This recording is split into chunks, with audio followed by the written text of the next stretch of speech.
Question है, two rotating body A and B of masses m and 2m with moment of inertia I and IB greater than IA have equal kinetic energy of rotation if LA and LB their angular momentum respectively।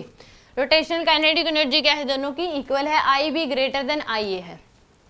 तो पहले की अगर rotational kinetic energy लिखें एक ही, वो कितनी आ जाएगी, half IA into में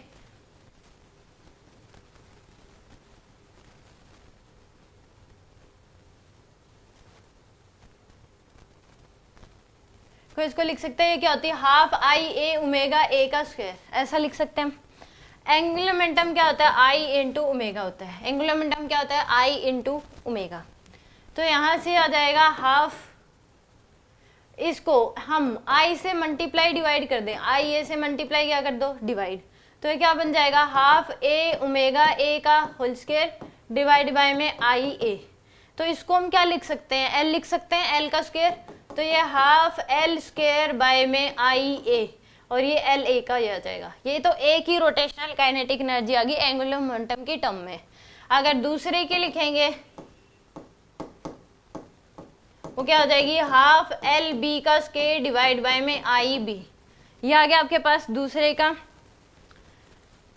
दूसरे की रोटेशनल काइनेटिक एनर्जी। अब ये दोनों बराबर बोलिए, इसने क्या बोला, दोनों बराबर हैं, तो यानी कि हाफ LA का स्क्वायर डिवाइड बाय में IA equal to half LB का स्क्वायर डिवाइड बाय IB।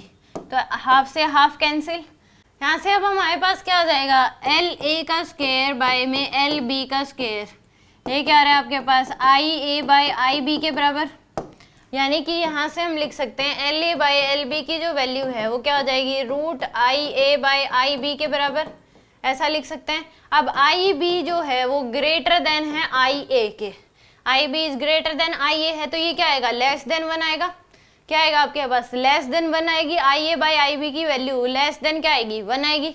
तो यहाँ पे यानी कि इसमें भी LB क्या होगा, ग्रेटर देन LA के बराबर होगा। LB क्या होगा, ग्रेटर देन LA होगा, तभी क्योंकि ये इसके बराबर है रूट IA बाय IB।